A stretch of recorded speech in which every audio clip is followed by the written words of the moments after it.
Good evening, folks, and welcome to the most engaging 60 minutes on TV. We interrogate contemporary Nigeria because of the issues thrown up by that space. I'm Citizen Jones, and today on the program, Sultan of Sokoto decries resurgence of insecurity after election, accuses security agents of not doing enough, and then, of course, later on, we'll share this with you. Wase says North Central governors demanded inclusion and didn't reject zoning, as Gagdi says G7 members are against APC's zoning decision and not Tinubu himself. I'm hanging out with Babajide Kolade Otitoju, the one they know as BKO. I greet you, BKO. I greet you, Citizen. Yeah, and we're joined by a returning Ibienabo Dixon. I greet you. Good evening, Citizen. Yeah. The team is ready. I hope you are.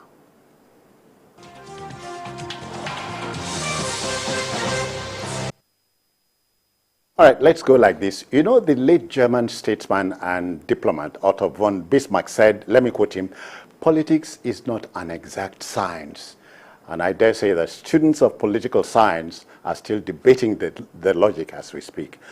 For the Labour Party in Abia State, the governorship election won in the March 11 polls by Dr. Alex Oti has become a bridge too far. A federal high court sitting in Kano and presided over by Justice Yunusa has nullified the candidature of Abia Governor-elect Alex Oti. A certain Ibrahim Haruna had gone to court asking that the exercise by both the LP and the Independent National Electoral Commission, INEC, in Abia and Kano states be declared null and void, as they did not keep to the provisions of the Electoral Act 2022. Now, the court ruled, therefore, that the failure of the LP Labour Party to submit its membership within 30 days before their primaries renders the process null and void in the two states. Jide, so what happens next? They are going to take steps to vacate the court or stay of execution? No, they will try to vacate it altogether. And I think the grounds upon which they can do that are obvious. You can't sit in Kano and rule over a matter in has Abia. to do with Abia. So jurisdiction is key here? Yes, and jurisdiction is everything in law. In law, yeah, I guess so. And dismissed. So it's relaxed, it's telling the people of Abia, calm down, nothing will happen, don't be bothered, we are preparing for our inauguration. And I think nothing should stop that inauguration. Alex Oti, 10 days to go. Yeah, Alex Oti is the most prepared of all the people contested for that position in Abia State. He had wanted it for years. He had been robbed in the past.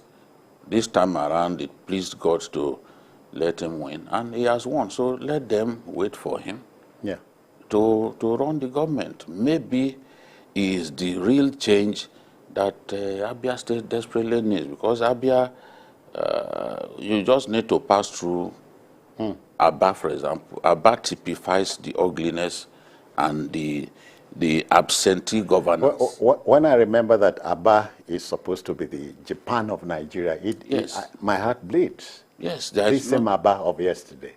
But leadership is key in everything, and I believe that with good leadership, Abia can still claim the glory that it has lost. And why not? Even about before we came on, we talked about what's on the floor. Politicians must learn to play by the rules, you know, whether or whether, according to Zebediah, you know. Play by the rules, save the courts a lot of time wasting and all that. Okay. I mean, you can see that in recent times, a lot has been happening.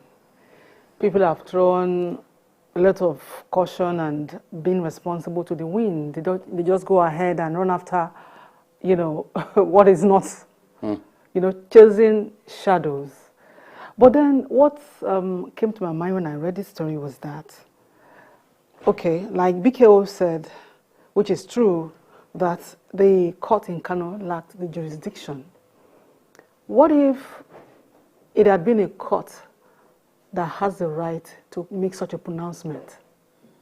Now the question is, INEC is supposed to be the umpire of anything that has to do with election and political party, politicking and everything. So where is the place of INEC in all of this? Is it that somehow, if I'm to take what they have taken to court for a fact, is it that INEC has failed in some aspects? Is it an expose of the shortcomings of INEC? Because INEC is the umpire. So everything that is wrong, I think the blame should first go to INEC. I remember the governor of Ogun State, the candidate of a Labour Party in Ogun State. It was not ratified. So he could not, the party had no candidate on the ballot paper. And that was the work of INEC. So if actually OT did not do right, how come it was on the ballot paper? So at the end of the day, I'm just looking at a lot of things that INEC should, they committed a lot of error. Yeah.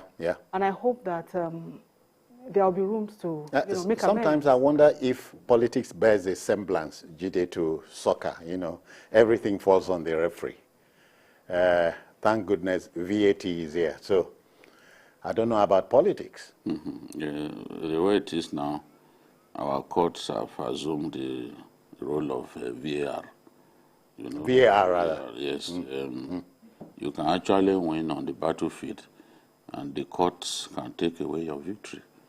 The courts have the final say, just as you always say, time is the master here. It is the master, yeah. The courts are the masters in our democracy, and it's going to take a while. It was like that in the UK for some time. But today, you never hear of election-related litigation. So I hope that we get there one day when our elections become very credible. Yeah. And the referee in the INEC will be spared all this wahala. Yes. Politicians have to behave themselves. Some of what INEC does for the wrong reasons. They don't just provoke politicians that are behind it. So. Okay, we go to our next story. With 10 days to go to the inauguration of the president-elect Bola Tinubu, the federal government has released a schedule of events that would culminate in the big event, which is billed for May 29. The big do, according to a plan released by the Secretary to the Government of the Federation, Boss Mustafa, the incoming Commander-in-Chief would be conferred with the highest national honor of Grand Commander of the Order of the Federal Republic, GCFR. That's coming on the 25th. Now, Tinubu and, ahead of the May 29 inauguration, I should have said, but the correct sequence of events will commence on May 23rd with the regimental dinner in honor of the incoming president. There is also a valedictory Federal Executive Council, that's the last one, in the mix. The National Security Advisor, retired Major General Babagana Manguno, has assured of adequate security ahead of the inauguration. We couldn't ask for more. Let's share a story with you. Please follow us. The focus of all Nigerians and members of the international community is on May 29th, date for the inauguration of the Nigerian system's president. This press conference is meant to inform the world on activities building up to the presidential inauguration.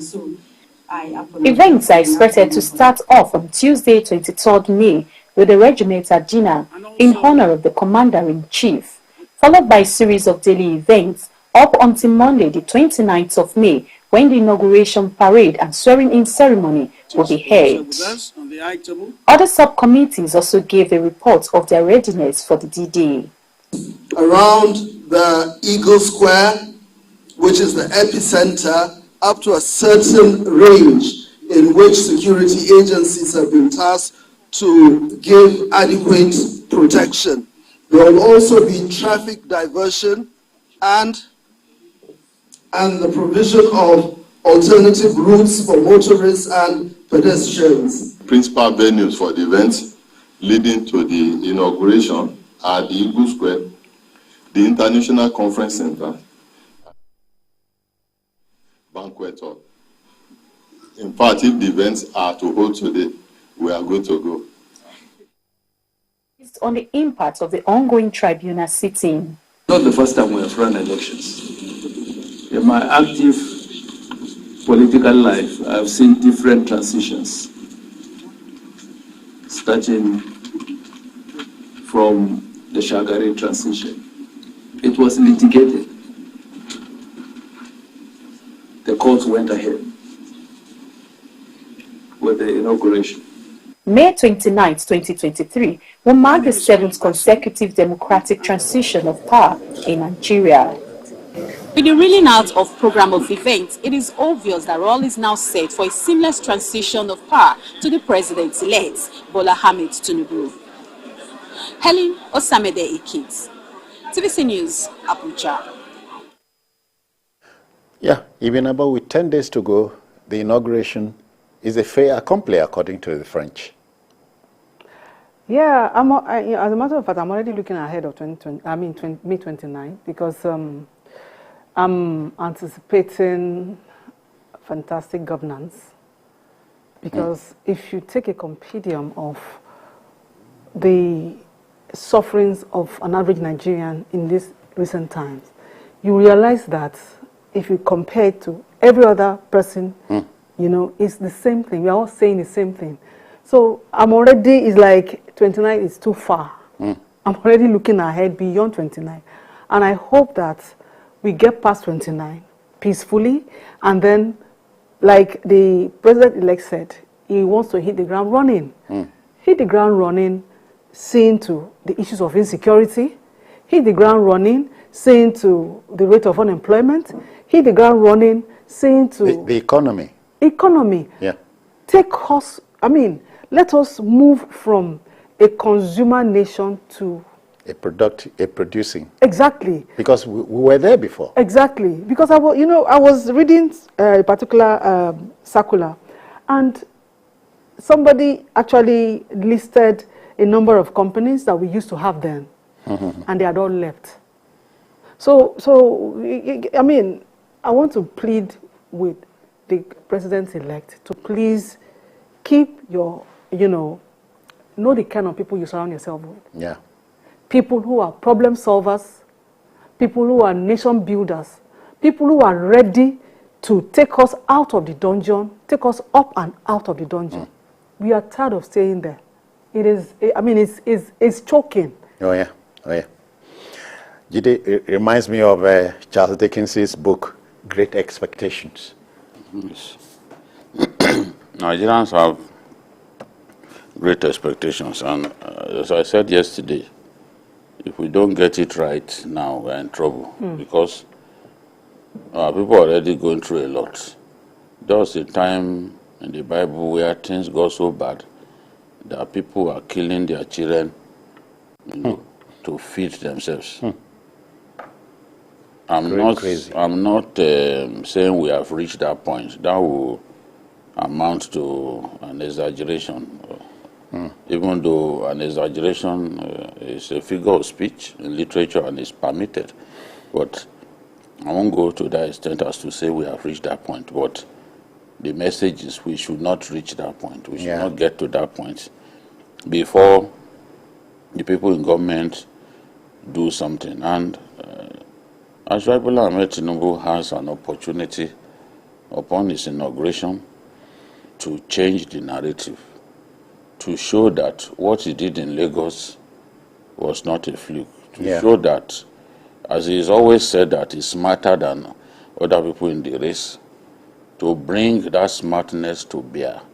That is what we want to see. As a journalist who is not a politician and who has no plan to become a politician, no matter the pressure, I want to see a Nigeria that I can be Of a really proud of. collective dream. Yes, a Nigeria that I can show off people, to my friends abroad, a Nigeria that works.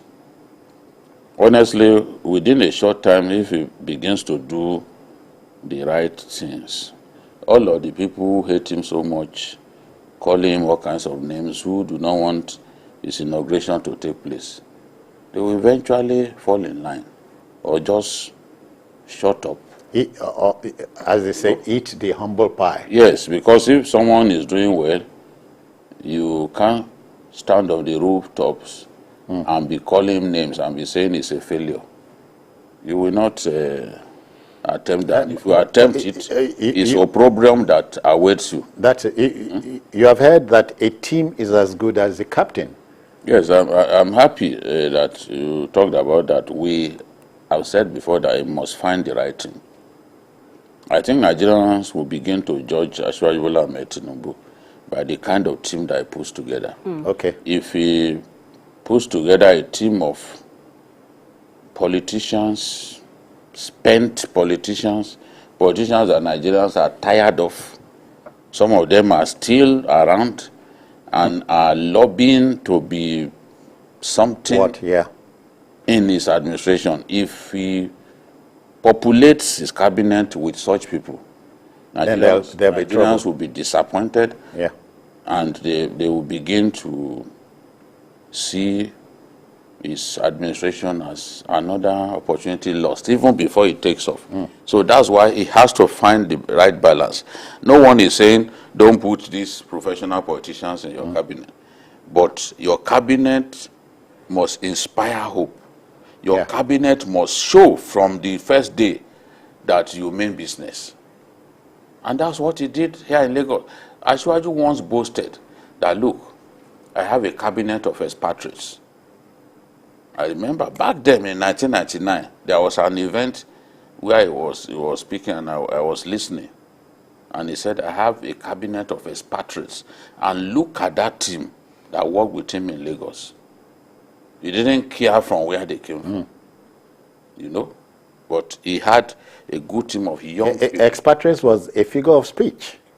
It meant that they are not career politicians. That's it. That was the point that I was trying to make, that these are people, I found them worthy, of being from different walks of life. They don't have to be career politicians, So the expectations are high, and it is our wish, it is our prayer that he will deliver. Even about governance is like aviation. Like I hear in aviation, takeoff and landing are very key. If the plane takes off in an awkward manner, you can expect anything. Everybody's agitated. Okay, so I want to add to what we have said that the president-elect should remember that there is 35% affirmative action for the women. He has to raise the hope of the women. Okay. Because if you don't, look at the population of women in Nigeria. During the election, I went to a lot of places. I realized that we had more women than men. So it would be... Because the women are easier to mobilize, and they are very loyal. Yes. So how do you get yourself balanced when you're standing on one leg?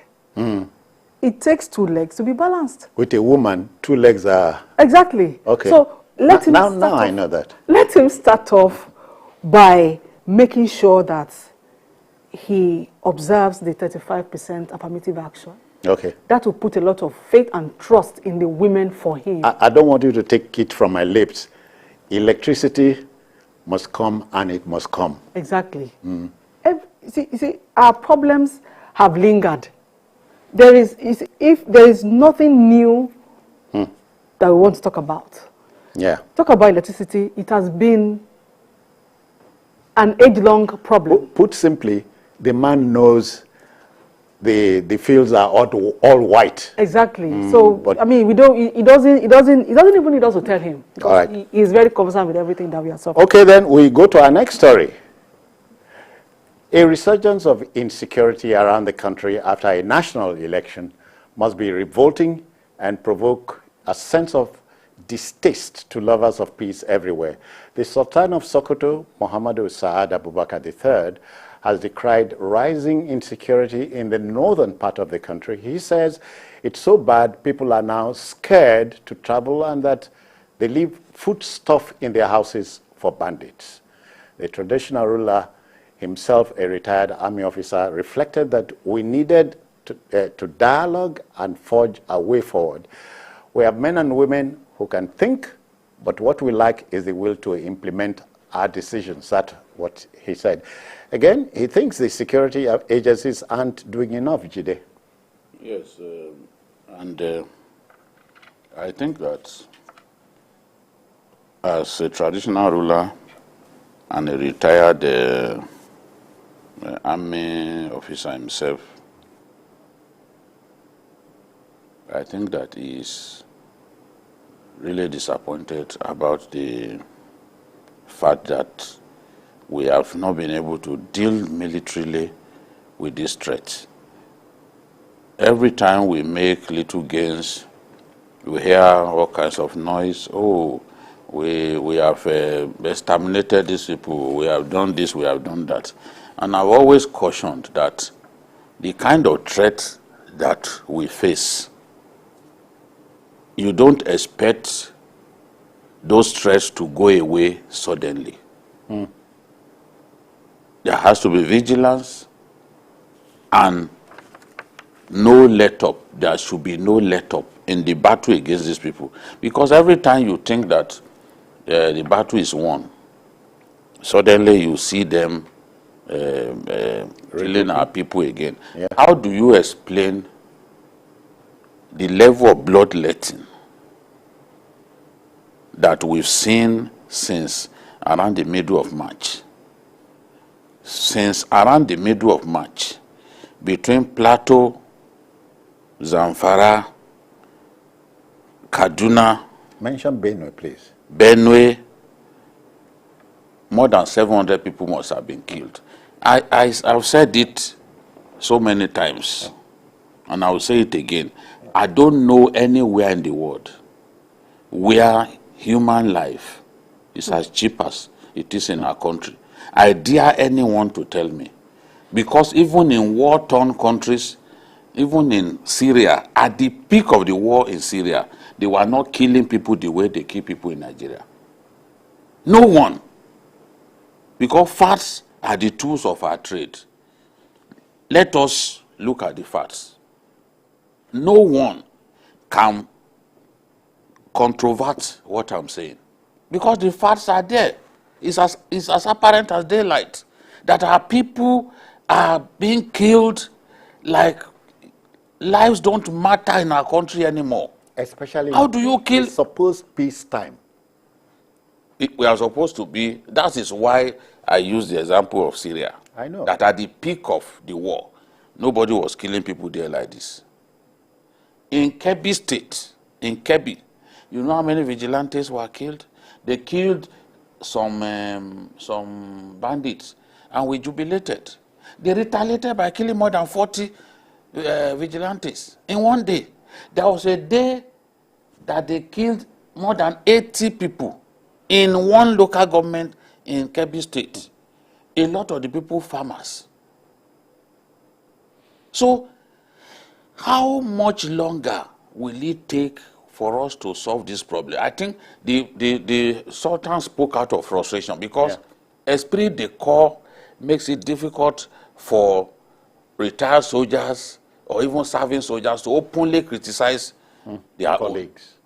Yeah. Well, he's had to do that. He's saying that, oh, it is after the fact that we then see people come to the scene of carnage. We've got to stop these boys before they kill our people. It's not enough to come to the scene long after the birds have flown. Long after the horses have left the stable. That's when you show up and then you can't arrest anybody, they've gone. Yeah. And then they have the courage to come back again and kill people. Look at more than 100 people have been killed in Plateau State in the last few days. Some are still, some corpses are still in the bush. What I had never heard of what was we were discussing yesterday, that they even use corpses, angry people use corpses to barricade the highway, just to show their anger. I mean, innocent people just being killed. And we can't call the bluff. And we can't stop them. Look at what happened. Caregivers on the way to providing to Medicare to the vulnerable in Anambra State. And you are wondering?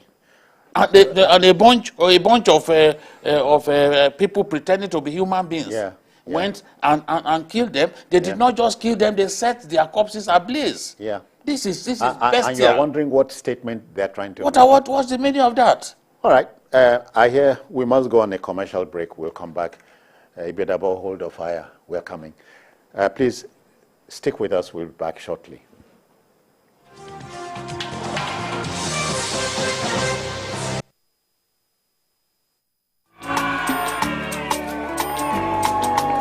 New beginnings are always colorful. When we celebrate the start of life's journey, we marry in colors. With our proudly Nigerian Dulux paints, now available in any color. Express your world however you want it. Visit a Dulux Color Center to get any color instantly. Dulux, let's color.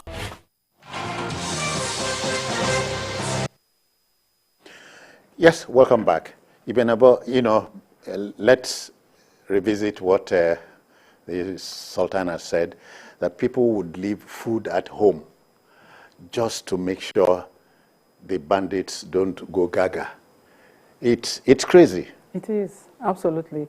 It is crazy. What I see here is when a government has not been able to make, the security of lives and property a front burner issue.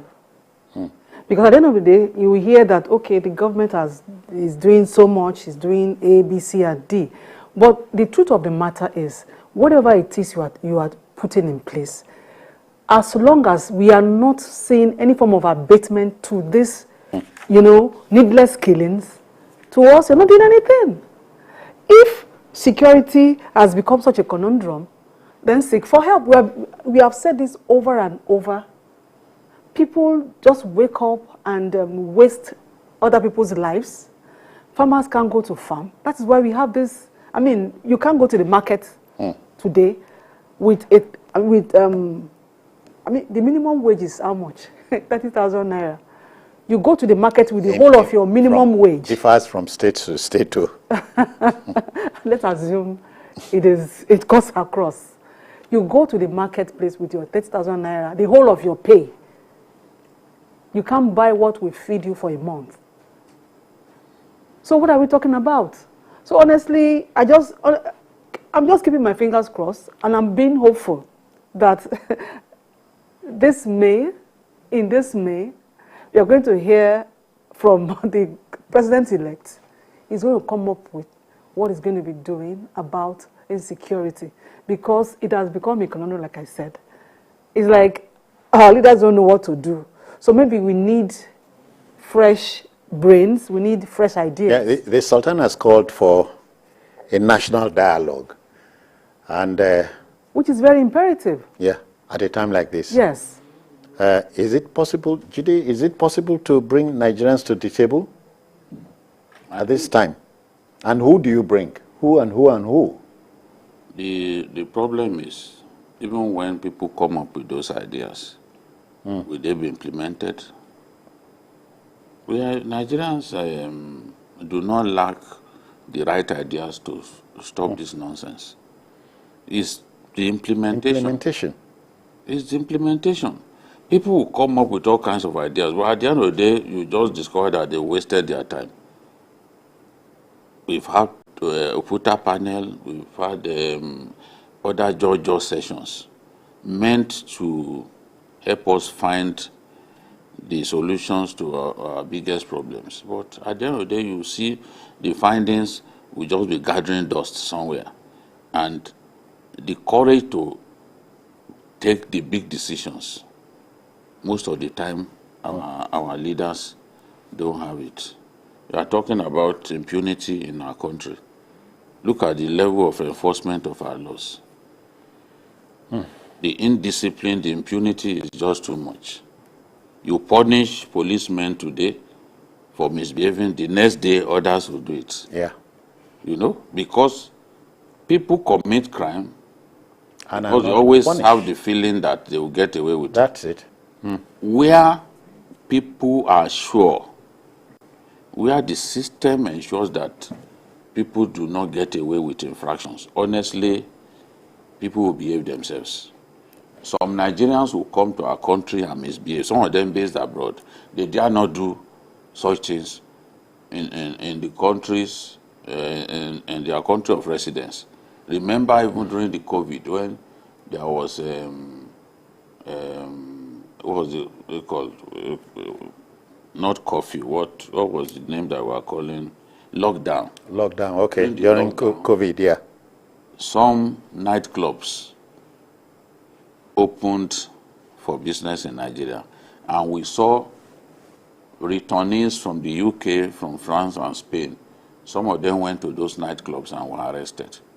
I can tell you that they will not dare it over there because they know they won't get away. In their countries of residence. Yes, but No, they can they come won't. and do it here. I remember one man based in Germany. He came to Lagos. He was staying in Alimosho. You know what he did? He gathered the waste that he generated in his household, put them in some bags, and then proceeded to dump them And they at road median. Medians. So then he was arrested, and the mobile court found him guilty. And what did the mobile court order him to do?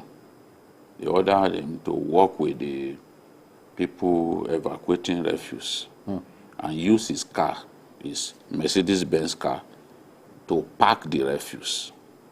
So they packed the refuse. I remember that the at story. At that time, Bola Ilori Yeah. was the was the local government chairman Okay. at that time in Alimosho. They packed the refuse. They filled his car trunk with the bags, refuse, with the and refuse then bags. proceeded to put some on his car seat, including where the passenger sits, the seat beside the driver. So he was sitting On rubbish. almost hemmed in by refuse. So with the stench and everything, very early in the morning, he's out to pack refuse, and he will then go and dump them in the right space. Because the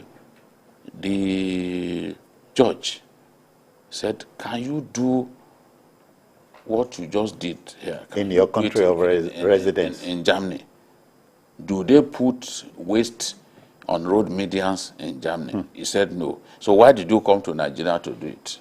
Because anything is possible. Yes, you see the thing. So those who are supposed to help us to make our country better, some of them are actually interested in making the country, in ensuring that the country doesn't The work. marketing. the Yes, country. and at the end of the day, they are the ones who will say, oh, Nigeria, Jaga, Nigeria is a useless place. What is the role that you are playing in making Yeah. Nigeria work? So this is the thing.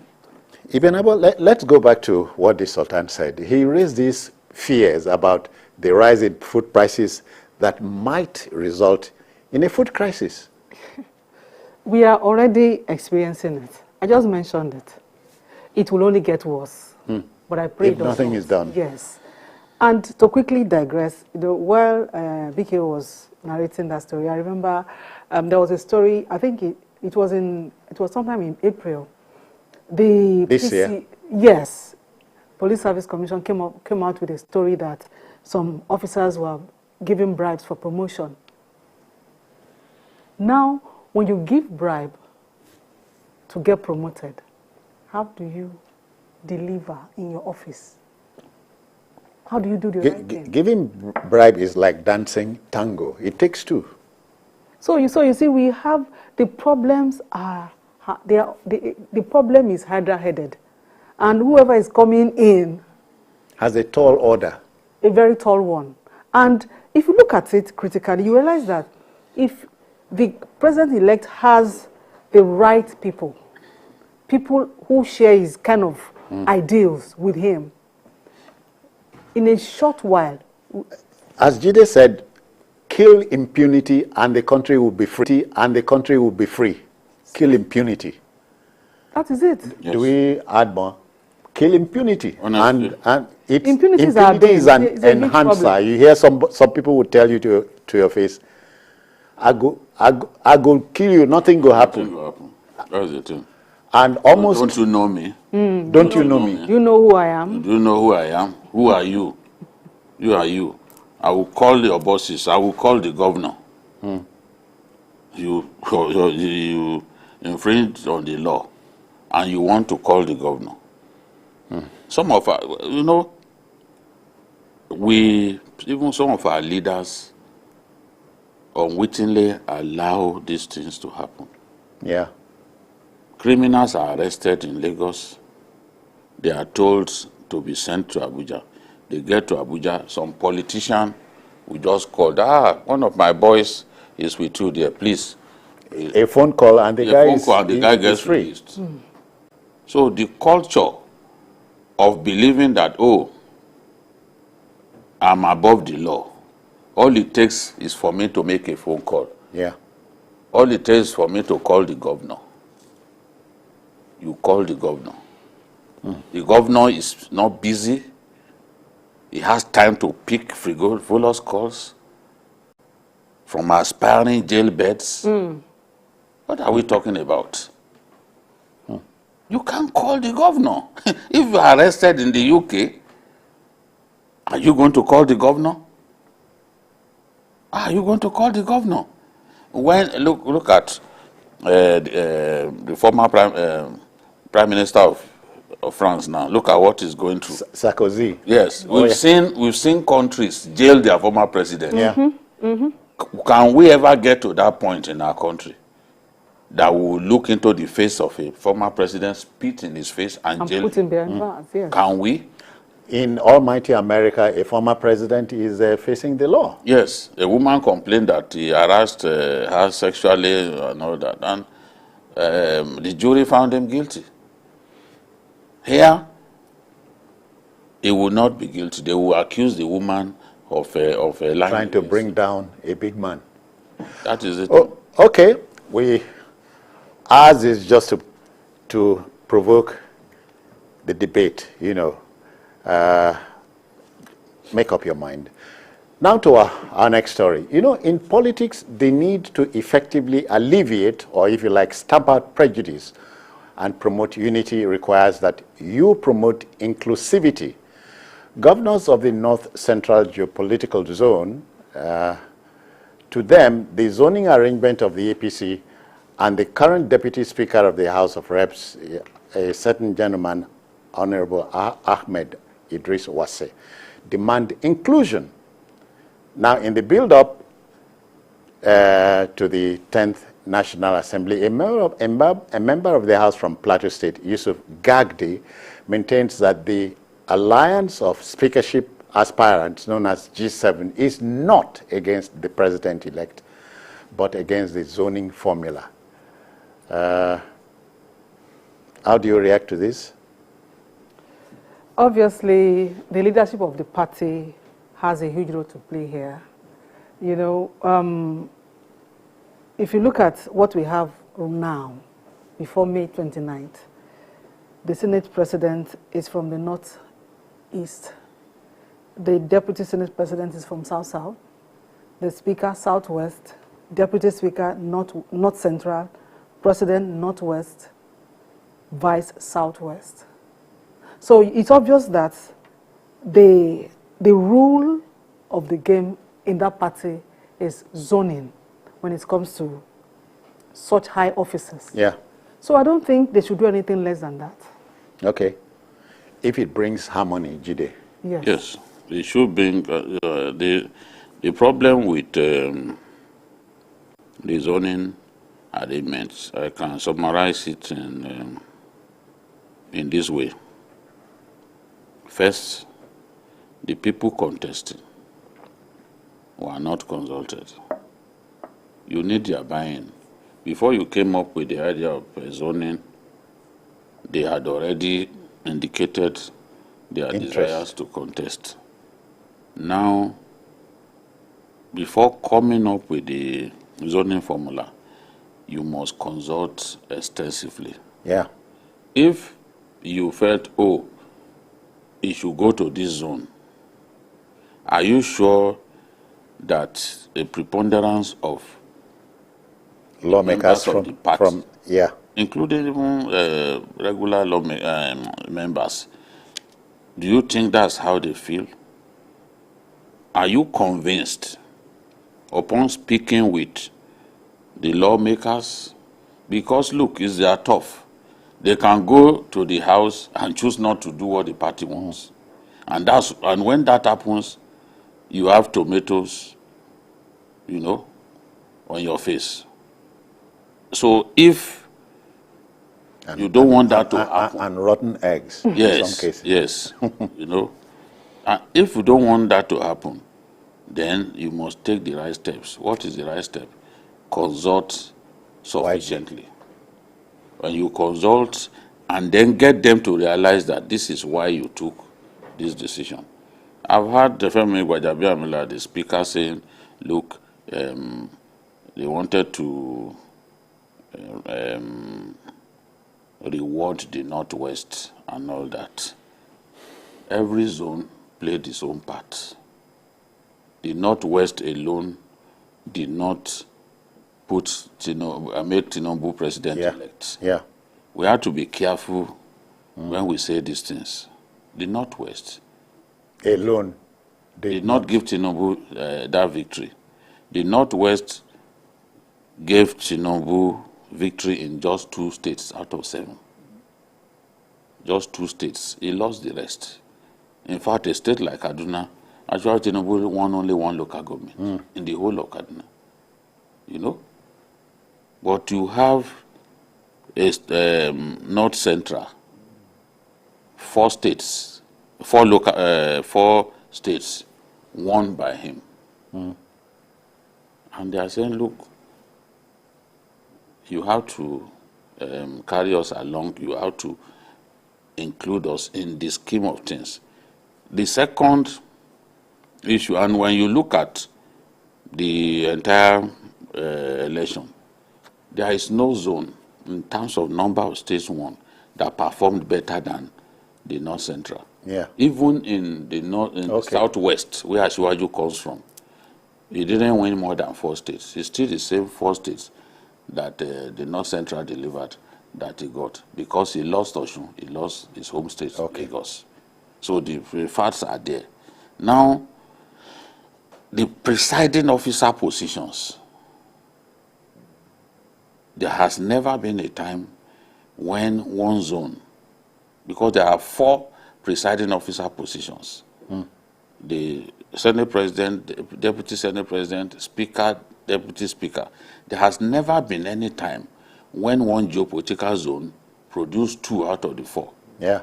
That is what has happened now that people are complaining Raising about. eyebrows, yeah. Yes, and the chairman said, gentlemen, I take responsibility for what has happened. We will take a second look at this. Now, I don't know whether in the final analysis this will change.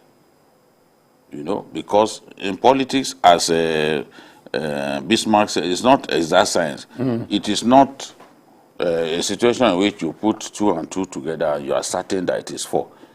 Politics does not run like that. Yeah. It is still possible for them to do extensive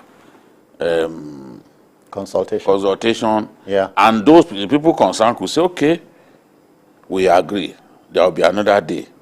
You understand? I'm not saying that they've decided that they will agree. I'm talking about what I say, Gagdi and the rest of them. But you are saying that in spite of the zoning arrangement, more and more of these people are saying that they're going to contest. Even a candidate from the Northwest declared yesterday. Yeah. So this is a lesson. They are saying in the past, you zoned, you didn't attach names.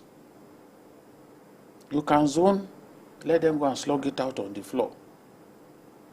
You get my point.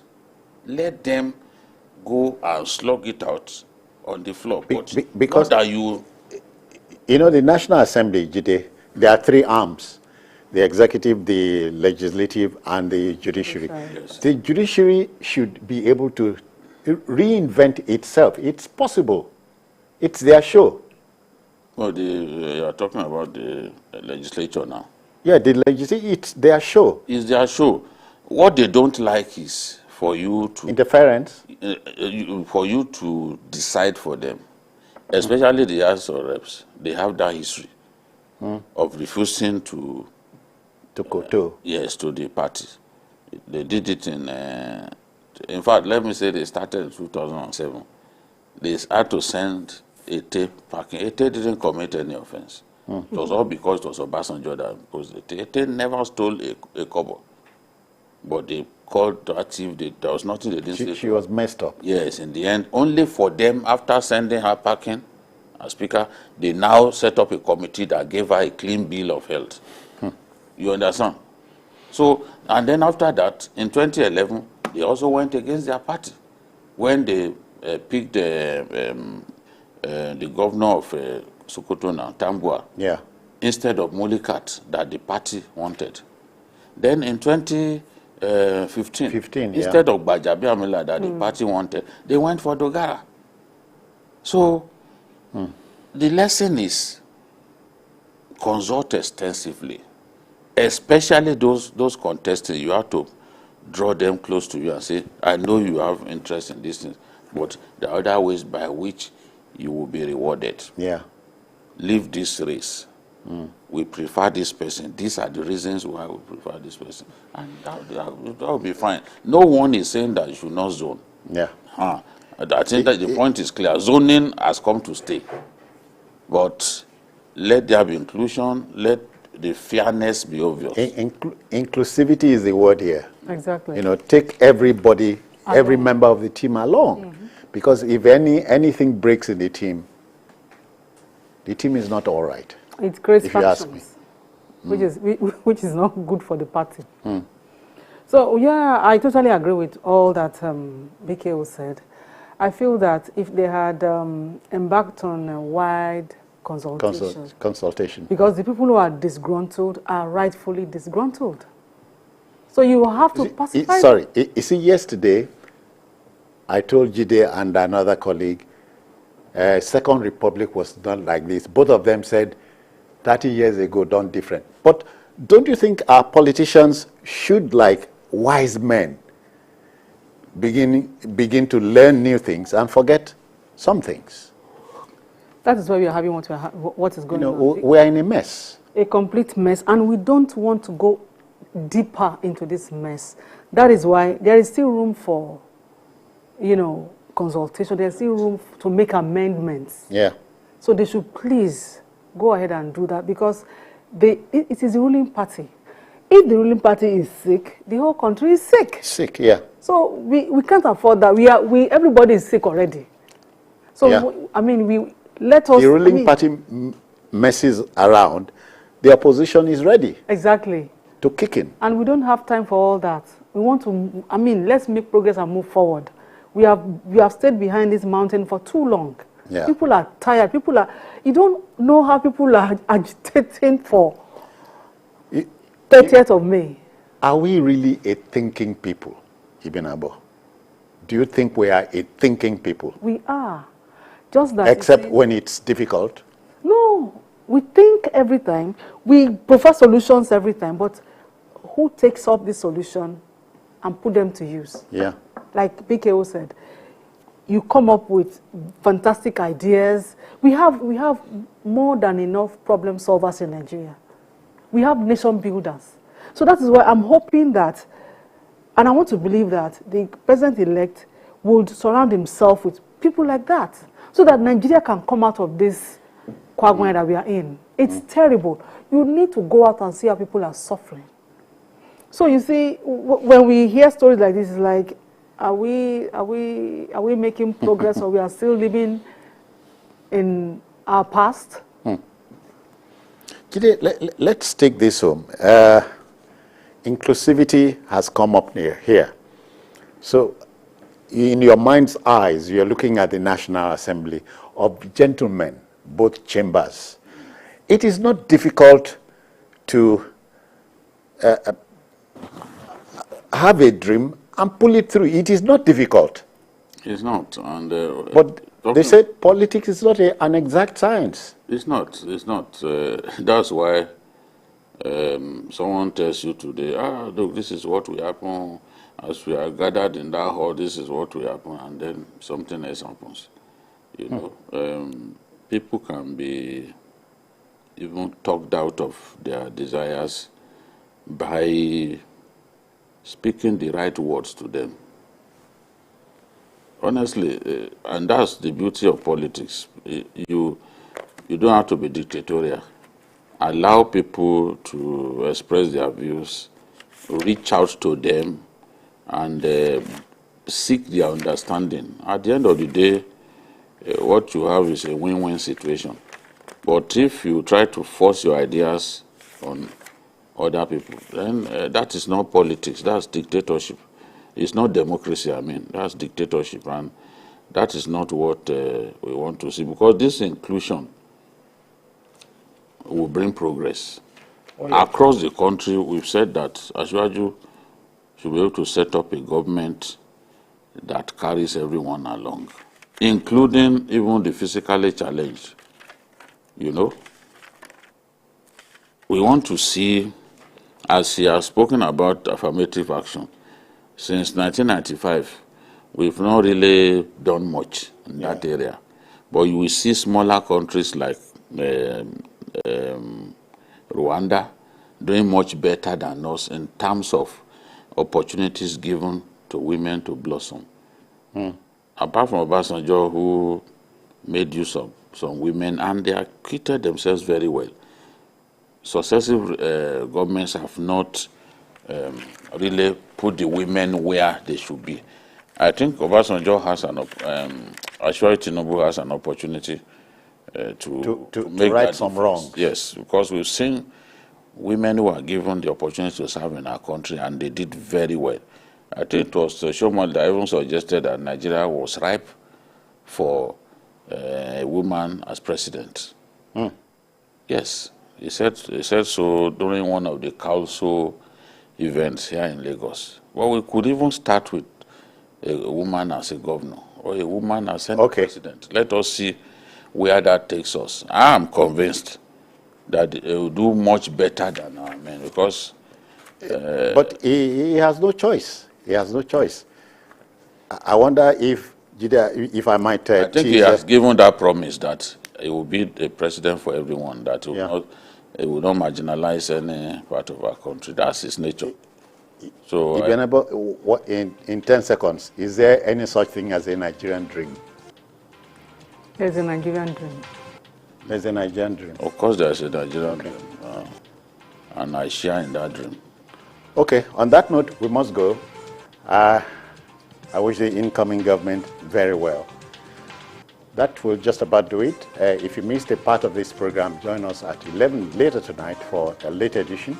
And of course, on Sunday, we expand the scope for you from 1:30 to 3:30 for the show. We are also on YouTube at youtube.com/TVC News Nigeria. I'm Citizen Jones. Bye-bye now. Take care.